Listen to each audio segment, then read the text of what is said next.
निकिता, तुम्हें इस घर में आए 2 साल हो गए हैं, पर तुम्हें अब तक समझ नहीं आया कि समाज में हमारे स्टैंडर्ड को ध्यान में रखते हुए किन लोगों से बात करनी चाहिए और किन लोगों से नहीं।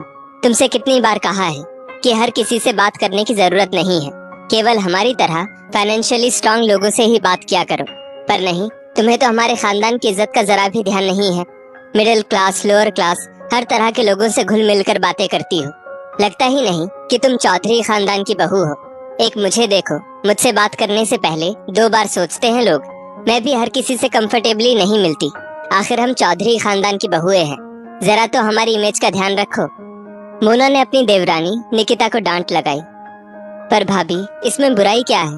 वो सविता आंटी की बहू कविता कितना अच्छा भजन गा रही थी, तो मैंने उसके पास जाकर बस उसकी तारीफ कर दी। माना कविता मिडिल क्लास परिवार की बहू है, पर है तो काबिल। मुझे इससे कोई फर्क नहीं पड़ता कि काबिलियत कहाँ से आई, हाई सोसाइटी से या निम्न वर्ग से। और वैसे भी किसी से 2 बोल हंस बोल लेने से कौन सा हमारे सिर उधारी चढ़ जाएगी या हमसे कोई उधार मांग लेगा। निकिता ने अपना पक्ष रखा। क्या हुआ? किस बात पर तुम दोनों आपस में बहस कर रही हो? सास चेतना जी बोली। देखो ना मम्मी जी, हमेशा की तरह इस बार भी निकिता ने वही किया जो उसे करना होता है। बड़े घर की बहू होकर भी छोटे लोगों में उठती बैठती है।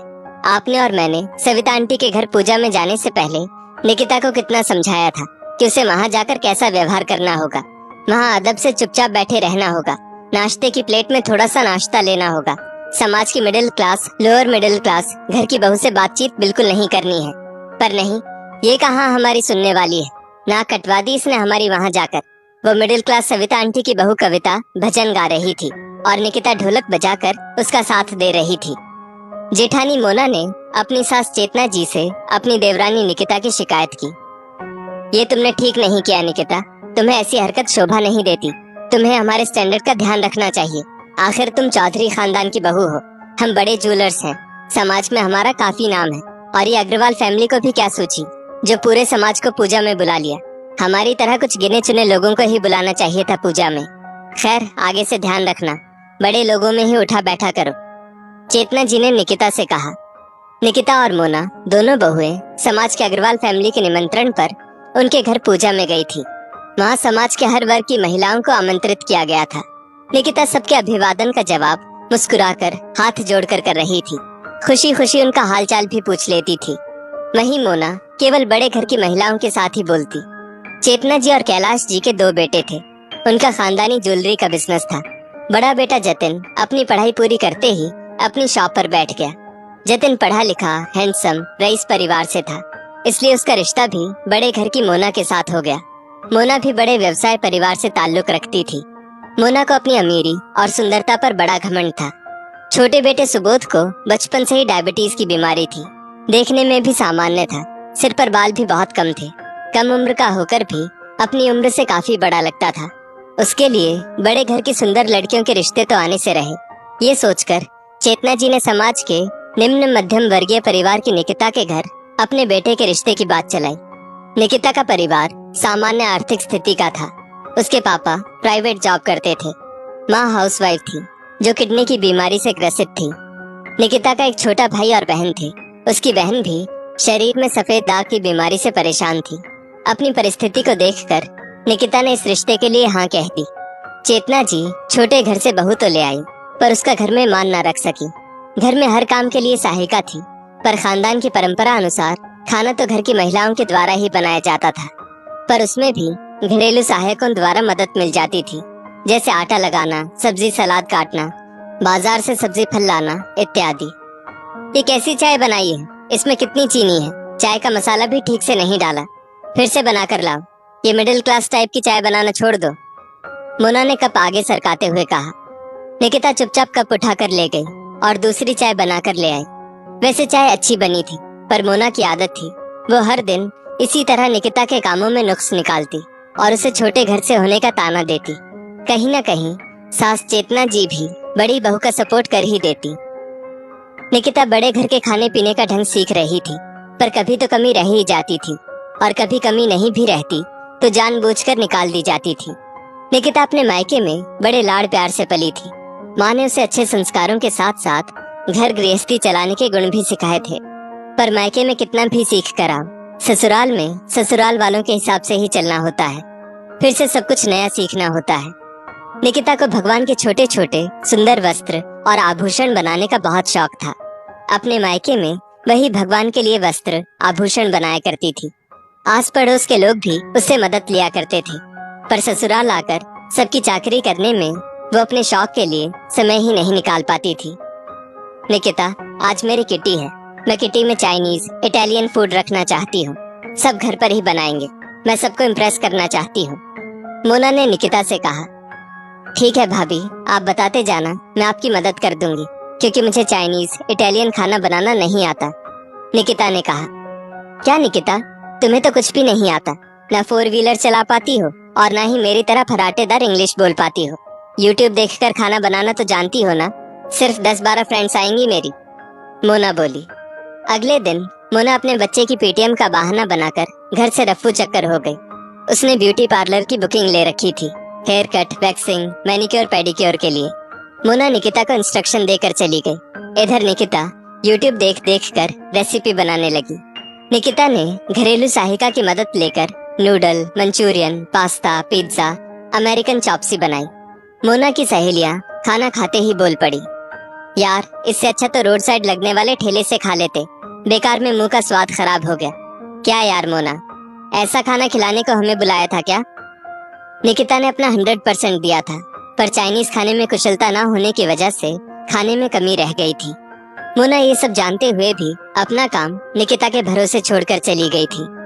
क्या निकिता, तुमको तो कुछ भी ढंग से नहीं आता। मेरी सहेलियों के सामने तुमने मुझे अपमानित कर दिया, गंवार कहीं की। ऐसा बोलकर मोना पैर पटकते हुए वहां से चली गई। निकिता भी अपने आप को कमजोर महसूस कर रही थी। निकिता का पति सुबोध महसूस कर रहा था कि घर में उसकी तरह उसकी पत्नी की भी कोई इज्जत नहीं है। निकिता, तुम उदास मत हो। क्या ये जरूरी है कि हम हर चीज में परफेक्ट हो? तुम अलादीन का चिराग नहीं हो कि जो हुक्म किया तुरंत हाजिर हो जाए। तुम इंडियन फूड कितना अच्छा बनाती हो। तुम रंगोली कितनी अच्छी बनाती हो। तुम घर में सुबह शाम की आरती कितना अच्छा गाती हो। तुम भगवान के वस्त्र आभूषण कितने अच्छे बनाती हो। क्यों ना तुम अपनी इस कला में और निखार लाओ, सुबोध ने कहा। निकिता को भी घर में उसके प्रति सबका व्यवहार असहनीय हो रहा था। वो भी अपने आप को साबित करना चाहती थी। वो ज्यादा दिन अपने शौक से दूर न रह सकी। निकिता ये काम पैसे के लिए नहीं, बल्कि अपने खोए हुए आत्मविश्वास को वापस पाने के लिए करना चाहती थी। उसने समय मिलते ही भगवान के वस्त्र, आभूषण, फूलों की मालाएं, मुकुट, खिलौने, सिंहासन सब बनाना शुरू कर दिया। निकिता सब सामान उपहार स्वरूप आस पड़ोस, घर आए मेहमानों, रिश्तेदारों, समाज के लोगों में देने लगी। सभी उसकी कला की प्रशंसा करने लगे। उसे अपने घर उत्सवों, पूजा पाठ में मदद के लिए आमंत्रित करने लगे। मदद मांगने वाले की स्थिति चाहे अच्छी हो या बुरी, निकिता सबकी मदद करती। धीरे धीरे निकिता ने अपने व्यवहार और कला से अपना स्थान बना लिया था। समाज में, रिश्तेदारों में, सामान्य स्थिति वाले घरों में जब सासू माँ और जेठानी जाने से इनकार कर देती, तो ससुर जी के कहने पर निकिता ही व्यवहार निभाने जाती, वो भी खुशी खुशी। एक रोज निकिता की तबीयत खराब हो गई। उसका तेज बुखार उतरने का नाम ही नहीं ले रहा था। उसे हॉस्पिटल में एडमिट करना पड़ा। सारे टेस्ट करवाने पर पता चला निकिता को टाइफाइड हुआ है। निकिता के मिलनसार व्यवहार के कारण आस पड़ोस, रिश्तेदार, समाज के लोग सब उसकी खैर खबर पूछने आए। इससे पहले सास चेतना जी, बड़ी बहू मोना भी अस्पताल में भर्ती हुई थी, पर कोई उन्हें पूछने तक नहीं आया था। पर आज इतने लोगों का आना सबके लिए आश्चर्य की बात थी। घर के सहायक भी निकिता के अच्छे व्यवहार के कारण उसके अच्छे स्वास्थ्य की कामना कर रहे थे। निकिता ठीक होकर वापस घर आ जाती है। पति का साथ मिलते ही निकिता के पंख लग गए। उसने सोशल नेटवर्किंग साइट पर अपना अकाउंट बनाया। वहाँ उसने अपने द्वारा बनाए गए पूजा, भगवान के वस्त्र और सजावट के सामान की फोटो डालनी शुरू कर दी। निकिता के काम की सभी तारीफ करने लगे और अब उसकी कमाई भी होने लगी। ये देखकर उसका पति उसे और सहयोग देने लगा। शादी ब्याह, तीज त्योहार में उसका काम और बढ़ जाता। उसे अच्छे ऑर्डर मिलने लगे। पति पत्नी एक हो जाए तो ससुराल में पत्नी को ससुराल वाले एक ताना भी नहीं दे सकते। पति का साथ बहुत जरूरी है। निकिता का पति सुबोध जानता था कि निकिता के आत्मसम्मान के लिए निकिता का अपनी कला का प्रदर्शन करना जरूरी है, जो किसी भी तरह से गलत नहीं है। इसी तरह निकिता का आत्मविश्वास बढ़ने लगा। जब निकिता के पास अपने द्वारा कमाई कुछ धनराशि जमा हो गई, तब वो मोना से कहती है, भाभी चलिए चाइनीज इटालियन फूड खाने, मैं आपको ट्रीट देना चाहती हूँ। मेरी सफलता में आपका भी बहुत बड़ा योगदान है। अभी भी मैं विदेशी खाना बनाने में माहिर तो नहीं हुई हूँ, पर अपनी सफलता में आपकी पसंद का खाना आपको खिला सकूं, इस काबिल जरूर हो गई हूँ। मोना शर्मिंदा हो जाती है। एक बार मोना का कार एक्सीडेंट हो जाता है। उसे काफी चोट आती है और शरीर से काफी खून भी बह जाता है। हमारे अस्पताल में इनके ग्रुप का ब्लड अभी अवेलेबल नहीं है। आप लोग जल्द से जल्द ब्लड की व्यवस्था कीजिए।